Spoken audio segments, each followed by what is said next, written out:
Back to news. Telangana cabinet కీలక నిర్ణయం తీసుకుంది. ఏకకాలంలో 2 లక్షల రుణమాఫీ చేయాలని నిర్ణయించింది.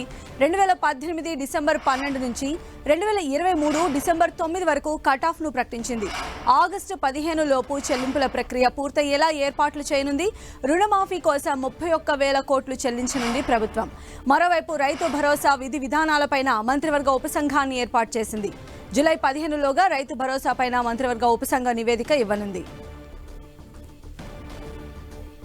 రుణమాఫీని ఏకకాలంలో చేస్తామని చెప్పి ఇప్పటికే తెలంగాణ కేబినెట్లో డెసిషన్ తీసుకున్నారు. దీనికి సంబంధించిన జీవో కూడా త్వరలోనే మార్గదర్శకాలు నియమ నిబంధనలతో విడుదల చేస్తామని సీఎం రేవంత్ రెడ్డి స్వయంగా ప్రకటించారు. మరిన్ని అప్డేట్స్ కూడా తెలుసుకుందాం. మా ప్రతినిధి కొండల్ మనకు అందుబాటులో ఉన్నారు. కొండల్,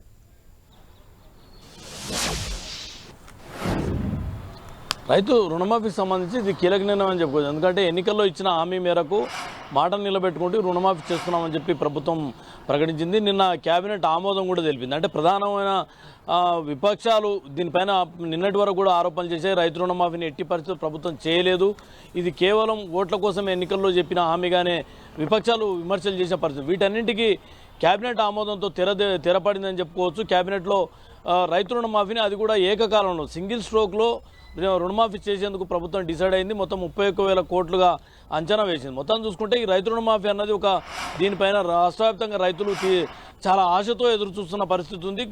దీనికి కళ సాకారం చేసేందుకే రైతు సంక్షేమం, రైతు అభివృద్ధి లక్ష్యంగానే ప్రభుత్వం ఈ నిర్ణయం తీసుకొని చెప్తున్నారు. అయితే దీనికి గైడ్లైన్స్ను త్వరలోనే రాబోతున్నాయి. 1-2 రోజుల్లో పూర్తి గైడ్లైన్స్ రాబోతున్నాయి. ఇప్పటికే కట్ ఆఫ్ డేట్ను కూడా ప్రకటించారు. డిసెంబర్ 9, 2023 వరకు డిసెంబర్ 12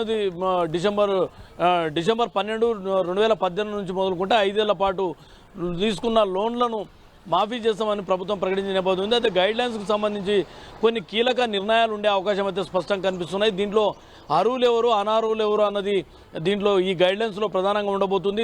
ఇప్పటి వరకు రాష్ట్రంలో రుణమాఫీ అనుకోండి, రైతు బంధు అనుకోండి, అందరికీ ఎవరైతే రైతు పట్టా పాస్ పుస్తకం ఉన్న ప్రతి రైతుకు అమలు చేశారు. అయితే దీంట్లో చాలా వరకు విమర్శలు వచ్చాయి.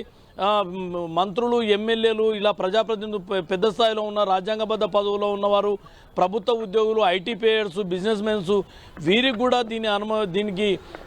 దీని పరిధిలోకి తీసుకొచ్చి వాళ్ళకు రుణమాఫీ అని రైతు భరోసా చేయడం అనేది సరైంది కాదు అన్న ఒక అభిప్రాయం అయితే ప్రజల్లో వ్యక్తమైన పరిస్థితి మనం చాలాసార్లు చూసాం. దీనికి అనుగుణంగానే ఈ గైడ్లైన్స్లో స్పష్టంగా ఉండే అవకాశం ఉంది.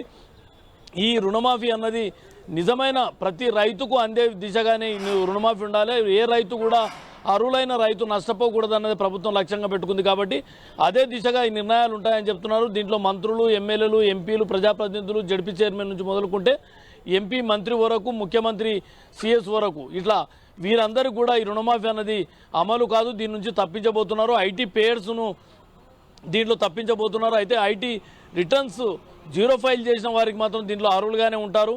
మరోవైపు రైతులకు సంబంధించి ఎక్కడ కూడా ప్రతి రైతుకు న్యాయం జరగాలి, ప్రతి రైతుకు రుణమాఫీ అందాలని చెప్పి ఆదేశాలు ఇచ్చారు. దానికి అనుగుణంగానే లిస్ట్ అవుట్ చేసిండ్రు. ఈ వ్యవసాయ శాఖకు సంబంధించిన పూర్తి రిపోర్ట్ తర్వాత ప్రభుత్వం ఈ నిర్ణయం తీసుకుంది. కేబినెట్ ఆమోదం తెలిపింది. మొత్తం రాష్ట్ర వ్యాప్తంగా ఒక 47 లక్షల రైతులకు రుణమాఫీ అందుతుందని ప్రభుత్వం అంచనా వేసింది. మొత్తం చూసుకుంటే రేపో మాపో ఈ పూర్తి స్థాయిలో గైడ్లైన్స్ రాబోతున్నాయి. దీని తర్వాత మరింత క్లారిటీ రాబోతుంది. మొత్తానికైతే ఎన్నికల్లో ఇచ్చిన ప్రధానమైన హామీ అనుకోవచ్చు రైతు రుణమాఫీ అన్నది. ఈ రైతు రుణమాఫీని ప్రభుత్వం ఇప్పుడు అమలుకు సిద్ధమైందని చెప్పుకోవచ్చు.